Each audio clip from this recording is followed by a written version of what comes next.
जय शिवशंकर बच्चों। आज हम कक्षा 12वीं फिजिक्स के अध्याय 3 विद्युत धारा या करंट इलेक्ट्रिसिटी इसको स्टार्ट कर रहे हैं। बच्चों, पिछले लेक्चर में हम लोगों ने स्थिर विद्युत विभव एवं धारिता अध्याय 2 के 3 या 4 न्यूमेरिकल क्वेश्चन अंक के प्रश्न पढ़े थे, जो उस पुस्तक के सबसे लास्ट में अभ्यास के अंतर्गत आपको दिए गए थे। अब वहां पर वो हमारा अध्याय समाप्त होता है एनसीईआरटी के सिलेबस के हिसाब से। अब हम बात करते हैं अध्याय 3 पर, विद्युत धारा यानी करंट इलेक्ट्रिसिटी। आज हम इसको स्टार्ट कर रहे हैं, तो सभी बच्चे इसको ध्यान से समझेंगे, क्योंकि पहले दिन में हम बहुत ज्यादा उसके इंट्रोडक्शन वाली चीजों पर बात करते हैं, परिभाषिक शब्दों के बारे में बात करते हैं, और इसके बाद फिर अध्याय में आगे संसार चीजें आती रहती हैं। तो आज हम इतनी चीजों के बारे में यहाँ पर पढ़ेंगे, ठीक है। और इसमें से आपको एक प्रश्न परीक्षा में आएगा ही आएगा, और कुछ विकल्प भी आ जाते हैं। सबसे पहले आता हमारे पास कि विद्युत धारा किसे कहते हैं। विद्युत धारा किसे कहते हैं बच्चों, जैसे मेरा ये मार्कर है, तो मार्कर के ये जो हिस्सा आपको दिख रहा है, ये इसको बोलते हैं अनुप्रस्थ काट या एरिया ऑफ क्रॉस सेक्शन। अगर मैं इसको चाकू से ऐसे काटते जाऊं तो आपको ऐसे सर्कुलर आपको एक प्रकार से पार्ट इसके मिलते जाएंगे। ये सारे के सारे पार्ट जैसे गोल गोल आपको इसके अंदर कितने भी पार्ट है तो आप कल्पना कर सकते हो। अगर मैं इसको लंबवत काटूं तो सब के सब क्या कहलाएंगे, इसके अनुप्रस्थ परिच्छेद, ठीक है। तो किसी चालक के अनुप्रस्थ परिच्छेद से आवेश के प्रवाह की दर को हम विद्युत धारा कहते हैं। आवेश के प्रवाह की दर बोला मतलब एकांक समय की बात हो रही है, समय आ जाएगा नीचे। तो आवेश के प्रवाह की दर को किससे बच्चों, किससे, अनुप्रस्थ परिच्छेद से। तो चालक के अनुप्रस्थ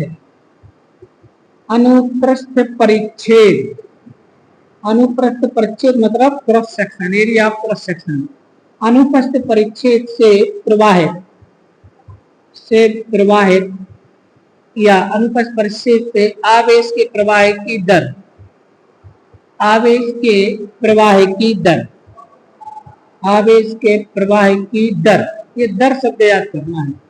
तो विद्युत धारा क्या है, चालक के अनुप्रस्थ परिच्छेद से आवेश के प्रवाह की दर। तो आवेश के प्रवाह की दर को हम क्या कहते हैं, विद्युत धारा कहते हैं। बच्चों, इसका सिंबल आई होता है। विद्युत धारा का सिंबल आई ले लेते हैं, और कभी कभी स्मॉल आई भी मिल जाएगा लिखा हुआ, और कभी कैपिटल आई भी मिल जाएगा। अब इसमें एक बात ध्यान रखने की बच्चों कि आप 11वीं क्लास का याद करें अगर, तो मूल राशि थी, याद है आपको? 11वीं क्लास में हमने 7 मूल राशियां पढ़ी थी, लंबाई, द्रव्यमान, समय, ताप, ज्योति तीव्रता, पदार्थ की मात्रा, विद्युत धारा। तो इसमें विद्युत धारा कौन सी राशि थी, याद करो आप। तो विद्युत धारा थी मूल राशि, तो ये मूल राशि है बच्चों, है ना।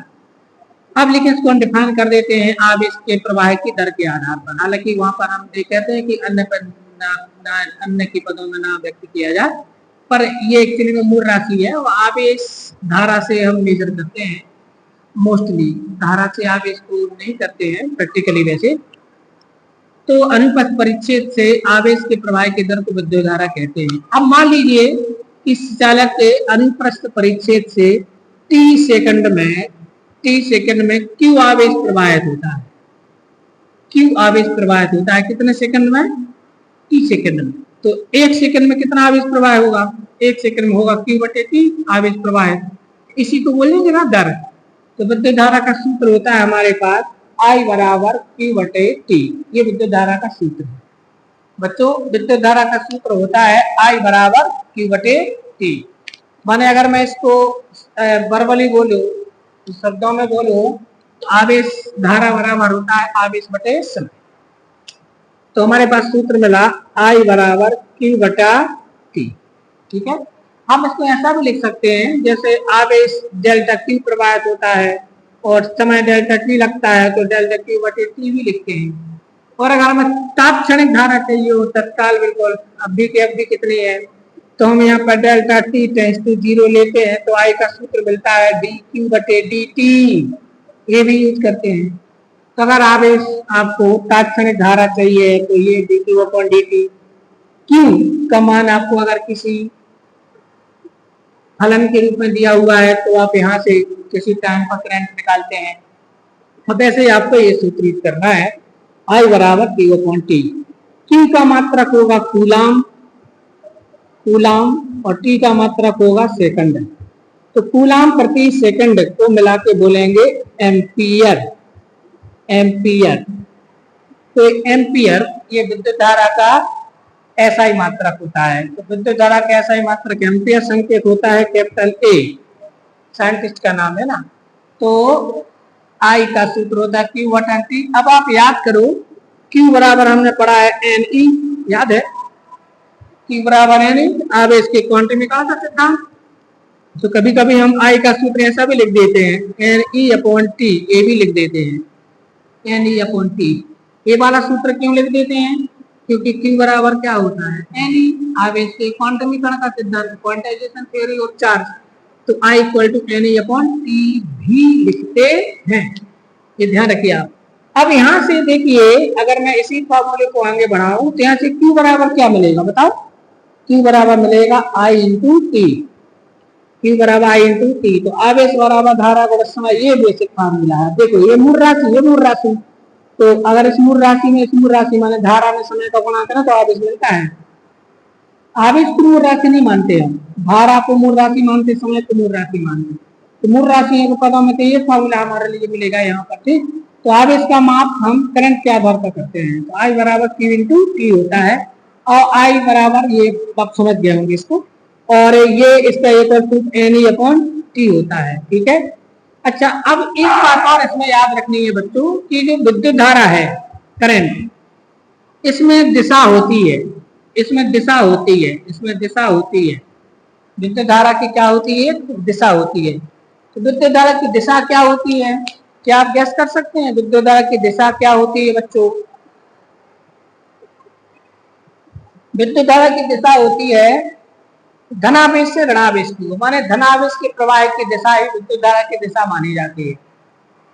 हम बैटरी के दो टर्मिनल को कनेक्ट करें, ये हमारे पास बैटरी है, इसमें दो प्लेट है, ये प्लस है और माइनस। अगर आप तार लगाया तो करंट की दिशा प्लस टू माइनस मानी जाती है, ठीक। तो इसकी दिशा है ट्रेडिशनली, परंपरा अनुसार इसकी दिशा धनावेश ऋणावेश की ओर होती है, मानी जाती है मतलब। लेकिन धनावेश ऋणावेश की ओर तो कुछ जाते नहीं है। धनावेश तो आप बता समझ सकते हो आउटसाइड में आएगा नहीं, एक्चुअली में ऋणावेश इलेक्ट्रॉन यहाँ से यहाँ आएंगे। तो एक बात और ध्यान रखना, इसकी दिशा धनावेश के प्रवाह की दिशा होती है, धनावेश के प्रवाह की दिशा, प्रवाह की दिशा। लेकिन धनावेश तो प्रवाहित होता नहीं हर जगह, तो इसकी दिशा को हम इलेक्ट्रॉन के प्रवाह के विपरीत, इलेक्ट्रॉन के प्रवाह के विपरीत ऐसा लिखते हैं। माने अगर आपसे कोई पूछे कि विद्युत धारा की दिशा क्या होती है तो अपन बोलेंगे इलेक्ट्रॉन के प्रवाह की दिशा के विपरीत। या आपसे कोई पूछे किसी परिपथ में इलेक्ट्रॉन की प्रवाह की दिशा क्या है तो अपन बोलेंगे विद्युत धारा की दिशा के प्रवाह के विपरीत। माने जिस तरह विद्युत धारा की दिशा मानी जा रही है तो इलेक्ट्रॉन के विपरीत माने जाएंगे। जैसे यहाँ विद्युत धारा प्लस टू माइनस आ रही है तो यहाँ पर इलेक्ट्रॉन माइनस टू प्लस, ठीक है ना। तो दिशा के बारे में ध्यान रखना, मात्रक भी हो गया एम्पियर, दिशा भी हो गई है। ध्यान रखना, फिर से बोल देता हूँ, विद्युत धारा में परिमाण भी होता है, दिशा भी होती है, लेकिन ये अदिश राशि है। एक चीज और हमें याद रखना, अदिश राशि है, स्केलर क्वांटिटी है, लेकिन इसमें दिशा होती है। दिशा मानी जाती है प्लस टू माइनस या इलेक्ट्रॉन की प्रवाह की दिशा के विपरीत। और परिमाण 2 एम्पियर 5 एम्पियर कुछ भी हो सकता है। ऐसा सवाल ये पैदा होता है अदिश राशि क्यों है? अगर इसमें परिमाण और दिशा दोनों है, दिशा है इसकी, तो अदिश राशि क्यों है? तो बच्चों आप याद करें, सदिश और अदिश जब अपने 11वीं क्लास में पढ़े थे तो उसमें सदिश में लिखा था कि ये सदिश योग सदिश बीजगणित का पालन करती हैं वो राशियां जो सदिश होती हैं, तो साधारण बीजगणित का पालन नहीं करती। और इसके साथ क्या है, विद्युत धारा के साथ ये साधारण बीजगणित का पालन करती है। इसे साधारण बीजगणित के नियमों से जोड़ाया घटाया जा सकता है, पहला कारण, इसलिए इस पर माना जाता है। दूसरा, मान लीजिए चालक में से विद्युत धारा प्रवाहित हो रही है, कि चालक में से विद्युत धारा प्रवाहित हो रही है। अगर मैं चालक को टेढ़ा कर दूं तो विद्युत धारा की दिशा, विद्युत धारा के मान में कोई परिवर्तन नहीं आएगा, तो जितनी विद्युत धारा बह रही थी उतनी बहती रहेगी। तो यहाँ पर देखो आपने ये डायरेक्शन वायरेक्शन सब पता लगा इसके, ऐसे ऐसे, लेकिन मान में कोई परिवर्तन नहीं आया। तो ये दो कारण आपको बताते हैं कि विद्युत धारा कौन सी राशि है, अदिश है, भले ही इसमें परिमाण होता है और दिशा होता है, ध्यान रखना। और आई इसका फॉर्मूला है, ये सब है, पूरी कहानी है विद्युत धारा के बारे में। अब आपको पूछा जाता है इसमें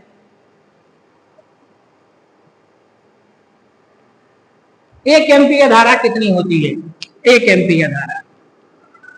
अब हम 1 एम्पीयर विद्युत धारा के बारे में बात करेंगे। 1 एम्पीयर, तो बच्चों 1 एम्पीयर बराबर होगा, 1 एम्पीयर बराबर होगा 1 कूलाम बटे 1 सेकंड, क्योंकि कूलाम प्रति सेकंड को एम्पीयर बोलती थी।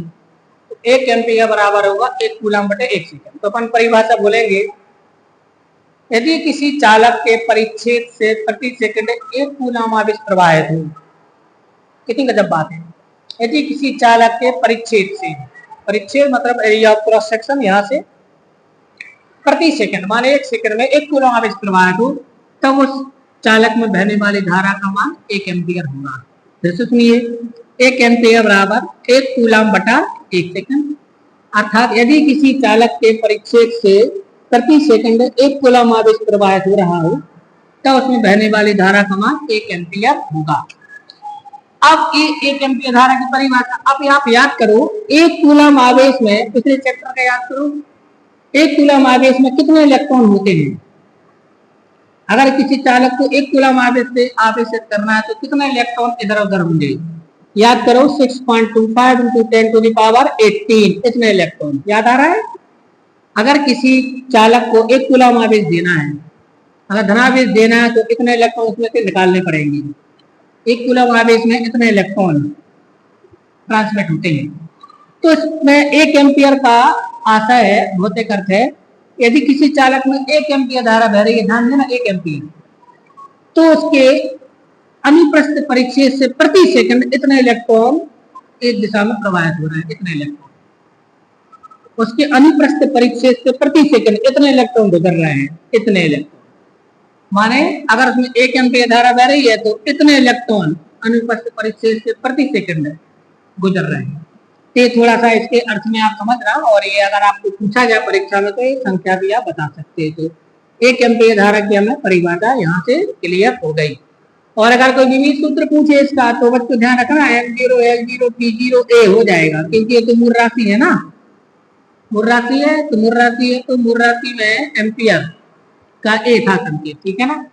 अब आता है हमारे पास दिशा, मैंने आपको बता दी कि विद्युत धारा की जो दिशा होती है वो धनावेश के प्रवाह की दिशा मानी जाती है। अब सवाल ये पैदा होता है क्यों मानी जाती है, जबकि धनावेश तो तारों में से प्रवाहित होता नहीं है। हमारे घरों में पूरे में वायरिंग है, तो उस वायर में से तो फ्री इलेक्ट्रॉन बह रहे हैं, धनावेश तो बह ही नहीं रहा है। तो फिर ऐसा क्यों बोलते हैं कि विद्युत धारा की दिशा धनावेश के प्रवाह की दिशा होती है। बच्चों विद्युत धारा के बारे में 1890 में जब इलेक्ट्रॉन की खोज हुई, उसके पहले 1890 में 1890 में जब इलेक्ट्रॉन की खोज हुई, उसके पहले विद्युत धारा की दिशा को बताया गया था कि धनावेश के प्रवाह की दिशा विद्युत धारा की दिशा मानी जाती है। जब हमारे पास 1890 में फ्री इलेक्ट्रॉन थ्योरी आई, फ्री इलेक्ट्रॉन्स के बारे में सारा कुछ जाना, तब हमें पता चला अरे हम तो बोल रहे थे कि धनावेश प्रवाहित होता है, और धनावेश जैसा तो कुछ भी तारों में बहते नहीं है, उसमें तो फ्री इलेक्ट्रॉन्स बहते हैं। तो फिर ये बोलने लगे कि क्योंकि ये ट्रेडिशनली धारा की दिशा मानी गई है, इसलिए हम ऐसा बोल देंगे कि जो धारा की दिशा है वो इलेक्ट्रॉन प्रवाह की दिशा के विपरीत मानी जाती है। परंपरा अनुसार, ट्रेडिशनली परंपरा अनुसार विद्युत धारा की दिशा क्या मानी जाती है, इलेक्ट्रॉन के प्रवाह की दिशा के विपरीत मानी जाती है, ठीक है। अब हमारे पास आता है धारा घनत्व के बारे में, मतलब करंट डेंसिटी के बारे में, कि करंट डेंसिटी क्या होती है।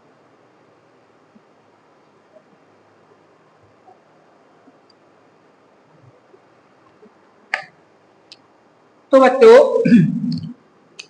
करंट डेंसिटी क्या होती है, धारा घनत्व क्या होता है। जैसे मान लीजिए कोई मेरे पास चालक है, एक, चलो इसको अपन आयताकार चालक मान लेते हैं।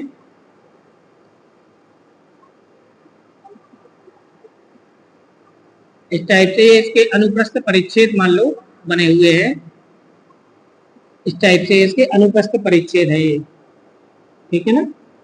तो आयताकार भी हो सकता है या वृत्ताकार हो सकता है, यानी अनुप्रस्थ परिच्छेद है।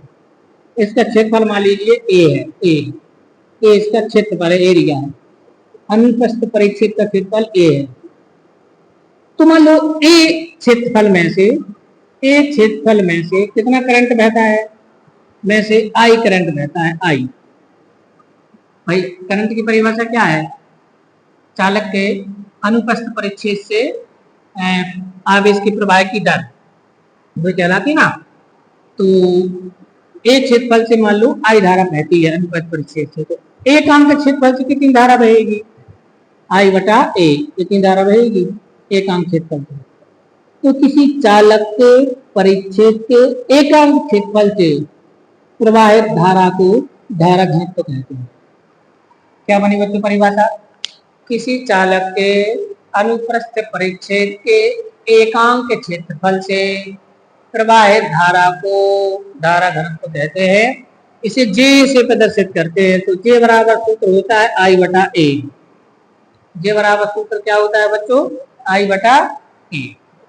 तो क्या कहलाता है धारा घनत्व, करंट डेंसिटी क्या होती है, किसी चालक के अनुप्रस्थ परिच्छेद के एकांक क्षेत्रफल से, जैसे मान लीजिए इसका क्षेत्रफल है 4 वर्ग सेंटीमीटर, तो 1 वर्ग सेंटीमीटर से कितना, इकाई। तो किसी चालक के परिच्छेद के एकांक क्षेत्रफल से प्रवाहित धारा को धारा घनत्व कहते हैं। इसे जे से प्रदर्शित करते हैं और सूत्र होता है जे बराबर आई बटा ए। जे बराबर होता है आई बटा ए, मतलब करंट में अगर एरिया से डिवाइड कर दिया जाए तो आपका जे निकल आएगा। तो ये जो जे है, ये ध्यान रखना, ये वेक्टर क्वांटिटी है। देखो आई स्केलर है, आई स्केलर है, पर जे जो है धारा घनत्व में, धारा घनत्व करंट डेंसिटी जे एक सदिश राशि है, वेक्टर क्वांटिटी है, और इसकी दिशा धनावेश के प्रवाह की दिशा मानी जाती है।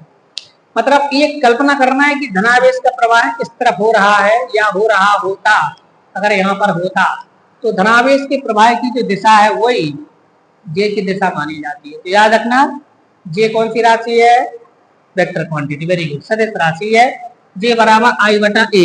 आई का मात्रक होता है एम्पियर, इसका मात्रक होता है मीटर स्क्वायर। तब ये भी ध्यान रखने की चीज है कि जे का जो ऐसा यूनिट है वो एम्पियर पर मीटर स्क्वायर होता है, एम्पियर पर मीटर स्क्वायर, याद रहेगा। अब इसका विमीय सूत्र डायमेंशनल फार्मूला तो वो होगा n to the power 0 l to the power -2 t to the power 0 a to the power a अकेला, a अकेला a। ये इसका क्या होता है, डायमेंशनल फार्मूला किसका, धारा घनत्व। देखो एम्पियर से a आ गया और मीटर स्क्वायर गैल स्क्वायर आ गया, तो ऊपर आएगा तो -2 का पावर हो जाएगा, n to the power 0 l to the power -2 t to the power 0 a। ये क्या है, धारा घनत्व का विमीय सूत्र, dimensional formula of current density. तो क्या क्या जाना हमने, एकांक क्षेत्रफल से प्रवाहित धारा को धारा घनत्व कहते हैं, परिभाषा जे से प्रदर्शित करते हैं। सूत्र होता है जे बराबर आई बटा ए, और इसका एसआई मात्रक होता है एम्पियर प्रति मीटर वर्ग। एक सदिश राशि है, इसकी दिशा होती है धनावेश के प्रवाह की दिशा के अनुदिश, और विमीय सूत्र होता है n to the power 0 l to the power -2 t to the power 0 a। ये हमारे पास धारा घनत्व आ गया। अब आते हैं अपन अनुगमन वेग। अनुगमन वेग को अपन इंग्लिश में बोलते हैं ड्रिफ्ट वेलोसिटी। बच्चों इसको अपन बोलते हैं ड्रिफ्ट वेलोसिटी, अनुगमन वेग।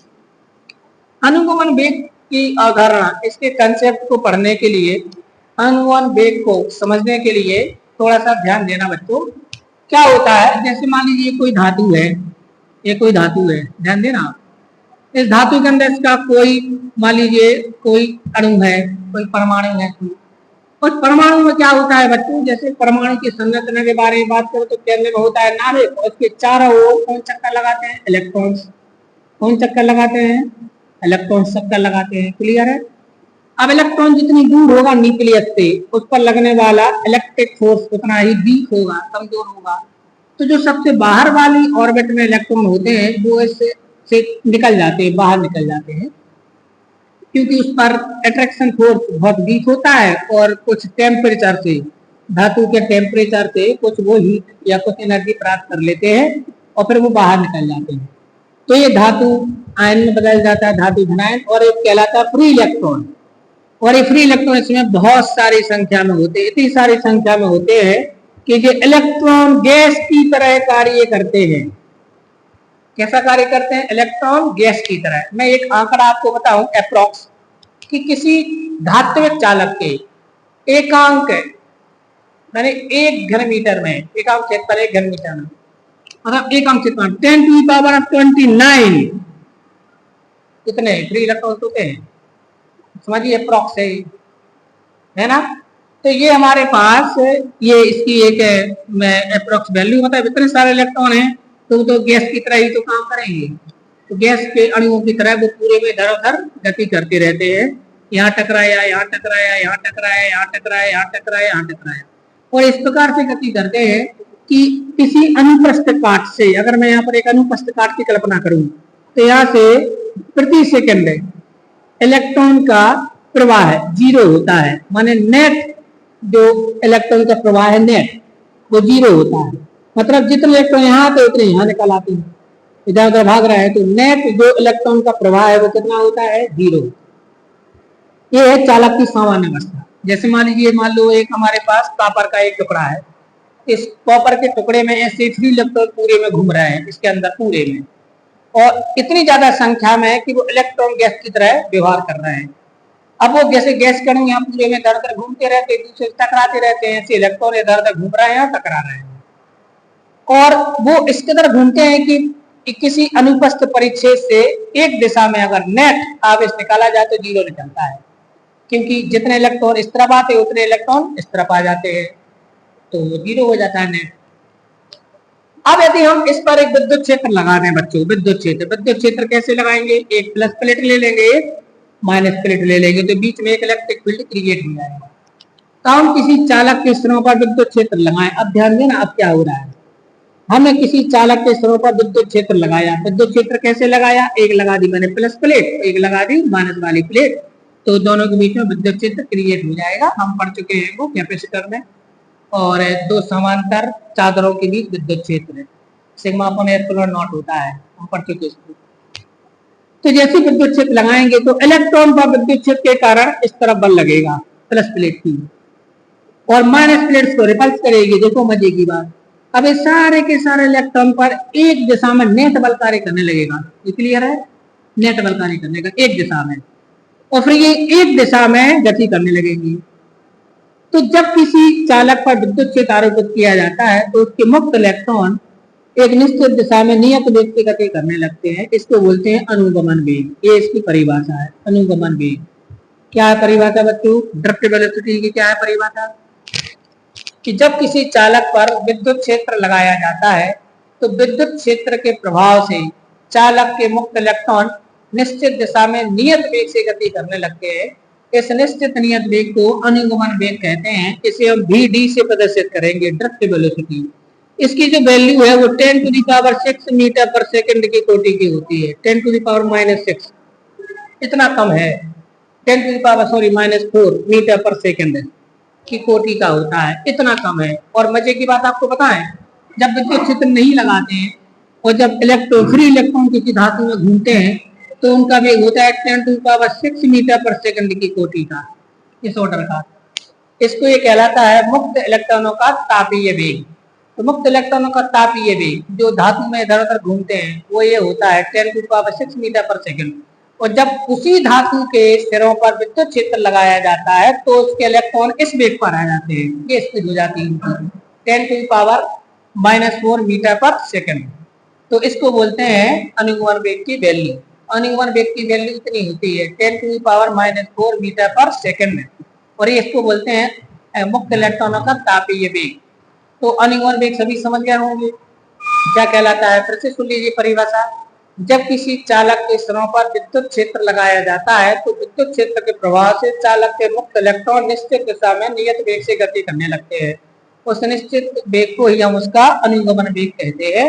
इसे vd से प्रदर्शित करते हैं। इसका मान लगभग 10⁻4 मीटर प्रति सेकंड की कोटि का होता है।